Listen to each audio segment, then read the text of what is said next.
এই মাসটি হচ্ছে শাবান মাস। এই মাসে নিসফে শাবান অর্থাৎ শাবানের মধ্যবর্তী রাত নামের একটি রাত আছে, যেই রাতটিকে কেন্দ্র করে আমাদের দেশের ইমাম, মুসল্লি, আলেম, উলামা, পীর, মাশায়েখ সবার মধ্যে দুইটা মতভেদ রয়েছে। কয়টা?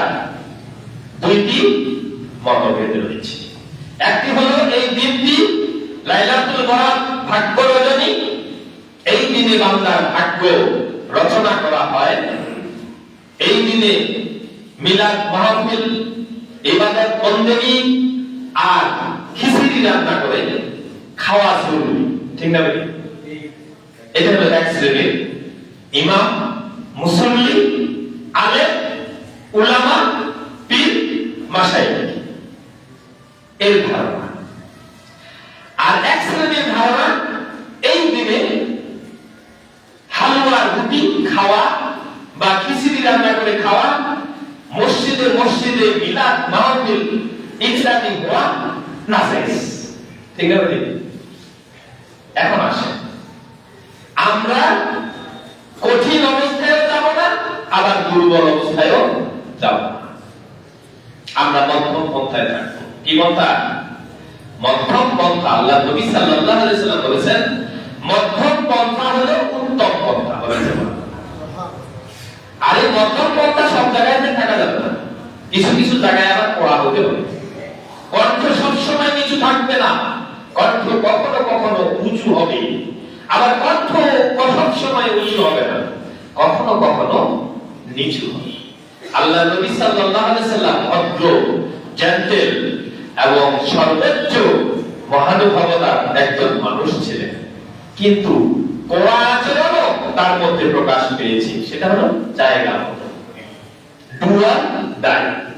যখন আল্লাহ বলল তোমরা তাদের ব্যাপারে তাদেরকে হত্যা করো অথবা নিজে হত্যা হও, ইয়াকতুলু ফায়াকতুলু ওয়া ইউকতালু, তখন আল্লাহ নবী বুঝলেন যে হয় হত্যা হতে হবে, না হয় হত্যা করতে হবে।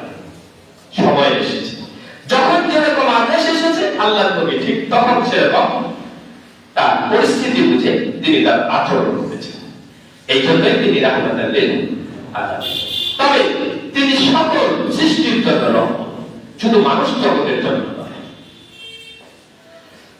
তিনি কখনো কাউকে অভিশাপ দেন, সর্বাবস্থায় সব সময় তিনি ছিলেন খুশি।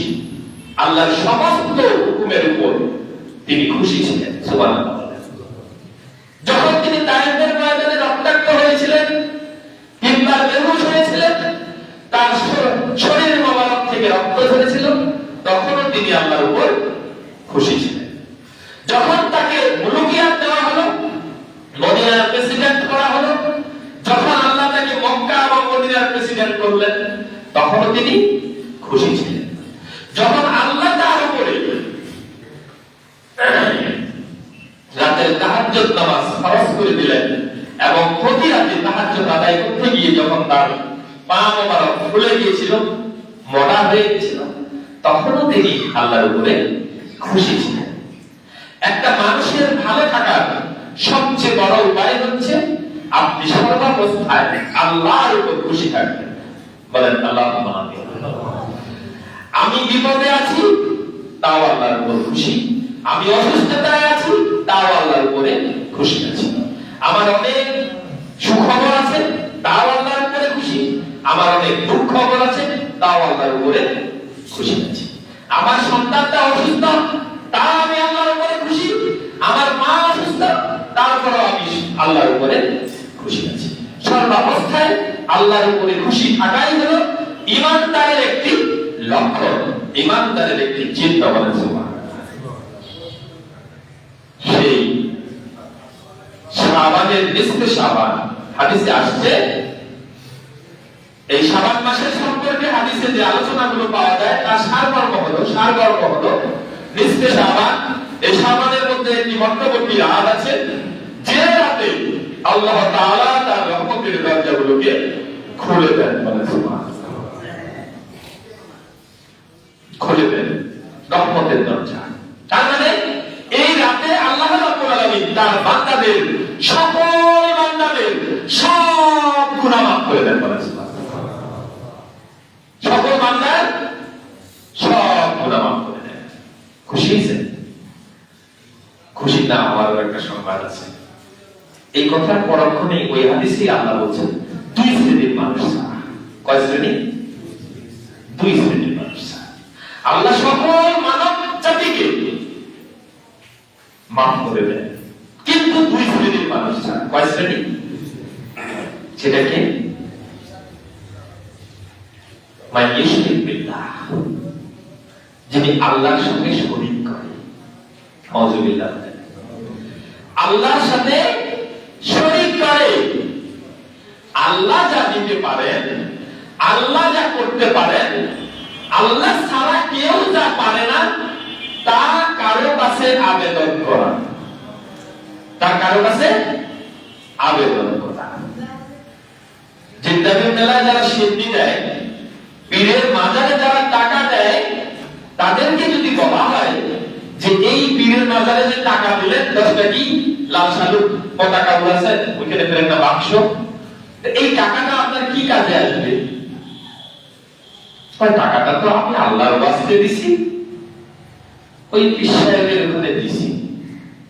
ওই পীর সাহেব হলেন আল্লাহ তাআলার প্রিয় বান্দা, মাকবুলান বান্দা, মাকবুল বান্দা। আল্লাহ তার সমস্ত আবেদন কবুল করেন এবং তিনি যা চায় আল্লাহ তা দিয়ে দেয়। আমি তাকে দিছি, সে আমার জন্য একটু কি করবে? আমার এই নিয়তের উপর একটু আল্লাহর কাছে চাইবে, আল্লাহ তার ওসিলায় আমাকে দিবে। ধারণাটা এরকম না?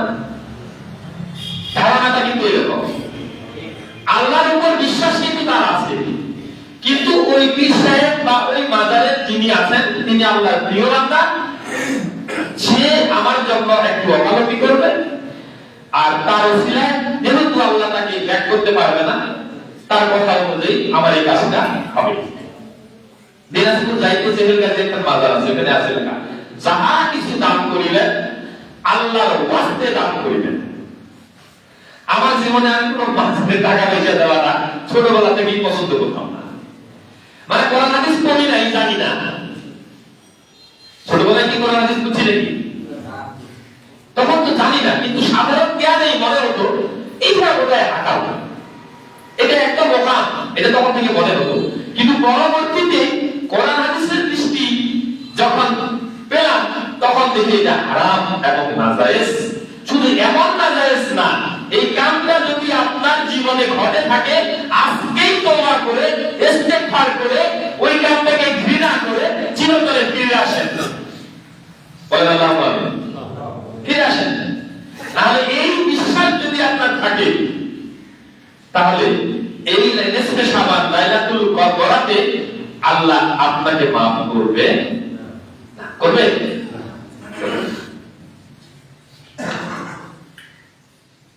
আরেকটা আছে পরনিন্দা, পরশ্রী কাতর। তাহলে এক শ্রেণীর মানুষ পাইলাম, আরেক শ্রেণীর মানুষ নাই পরনিন্দা, পরশ্রী কাতর। পরশ্রী কাতর কি? অন্যের ভালো দেখলে অন্তরে জ্বলে, ইস বেটা আসলে ভালো চাকরি পায়, বুঝলেন নাই? আল্লাহ বেটা সন্তান দিন, কারো বেটা হলেও কারো খারাপ লাগে, লাগে না? আল্লাহ বেটা না দিলে ভালো দেয়, বেটি না দিলে ভালো দেয়। ভালো রেজাল্ট করছে, মেট্রিক জিপিএ করলে 5, চেহারা ভালো, ছয় না। একদিকে জমি কিনেছে, তাও ছয় না। একটা বাহাদুর বাজার হাটে ভালো একটা দোকান দিছে, ভালো মাল তুলে ভালো ব্যবসা করছে, ভালো খাচ্ছে, তাও ছয় না। 5 ওয়াক্ত নামাজ পড়ে লোকটা, তাও তাকে দিবার পারে না। আল্লাহর পথে চলে, ওইটাও রিকশা, এখানে আল্লাহর পথে চলে। এই ধরনের অন্যের ভালো যারা চায় না, অন্তরে এমনি চলে, তাদের অন্তরে এমনি চলে। এই পরশ্রী কাতর, পরনিন্দা, এই স্বভাবটি যে মানুষের মধ্যে আছে, আল্লাহ তাআলা এই মানুষকে এই রজনীতে ক্ষমা করবেন না। অন্যত্র আরো বিভিন্ন হাদিসে আরো কয়েক শ্রেণীর মানুষের কথা আছে, আমি লাইলাতুল বরাতে আর আলোচনা করব না, আমি ধারাবাহিক সুরার আলোচনা করছি, সেখানে যাবো সামনে শুক্রবার, এটা শেষ করে দিচ্ছি 1 মিনিটের মধ্যে। আরো কয়েক শ্রেণীর লোক আছে যারা জেনা করে, জেনায় লিপ্ত আছে, জেনা করা তার পেশা, এটা পাইলেই তার আর কোনো কথা নেই। আরেক শ্রেণীর মানুষ আছে যারা নেশা করে, কি করে? নেশা করে। আরেক শ্রেণীর লোক আছে যারা সুদি লেনদেনের সঙ্গে জড়িত, ঘুষ লেনদেনের সঙ্গে জড়িত। আর এক শ্রেণীর লোক আছে, সেটা হলো যারা পিতামাতার অবাধ্য সন্তান, পিতামাতার অবাধ্য সন্তান। এই ধরনের অন্যত্র কিছু হাদিসে, এই হাদিসের দুইটার কথাই বলা হয়েছে, অন্যত্র হাদিসগুলোর মধ্যে বলা হয়েছে এই কয়েকটি শ্রেণীর কথা। তো আল্লাহ তাআলা আমাদেরকে এই লাইলাতুল বরাতের রজনীতে, আর লাইলাতুল বরাতের রজনীতে আমাদের ইবাদত করতে হবে, হালুয়া রুটি খিচুড়ি খাইতে হবে, এমন কোন পরিবেশ আল্লাহর নবীর জামানায় ছিল না। আল্লাহর নবীর সম্পর্কে হযরত আয়েশা রাদিয়াল্লাহু তাআলা বলেন, শাবান মাস আসলে আল্লাহ রাসূল সাল্লাল্লাহু আলাইহি ওয়াসাল্লাম রোজা এবং নামাজ এত বেশি আদায় করতেন যা রমজান মাস ব্যতীত রেখে অন্য কোন মাসে আদায় করেন নাই। তার মানে রমজানের রোজা রাখা, তারাবি পড়া, কিয়ামুল লাইল করা এবং সত্য কথা বলা, ভালো আচরণ করা, সব দিক থেকে সমস্ত কিছুকে ফুটিয়ে ওঠার জন্য তার প্র্যাকটিস করার মাস হলো এই শাবান মাস। এই মাসে আল্লাহ রাসূল বেশি বেশি রোজা রাখতেন, বেশি বেশি সালাত আদায় করতেন, বেশি বেশি দান সদকা করতেন, বেশি বেশি আমল করার চেষ্টা করতেন। আল্লাহ তাআলা আমাদেরকেও এই শাবান মাসে বেশি বেশি ভালো কাজ করার, সালাত আদায় করার এবং সিয়াম পালন করার তৌফিক দান করুন। আর লাইলাতুল নিসফে শাবানের মধ্যরাত্রিতে আল্লাহ তাআলা যেন আমাদের সবাইকে মাফ করেন। তবে এই রাতে ব্যক্তিগত নিজে নিজে ইবাদত করার মধ্যে কোনো জটিলতা নেই, আমরা সবাই ব্যক্তিগতভাবে নিজ এই রাতে আমল করতে পারবো ইনশাআল্লাহ। আসসালামু আলাইকুম ওয়া রাহমাতুল্লাহি ওয়া বারাকাতুহু।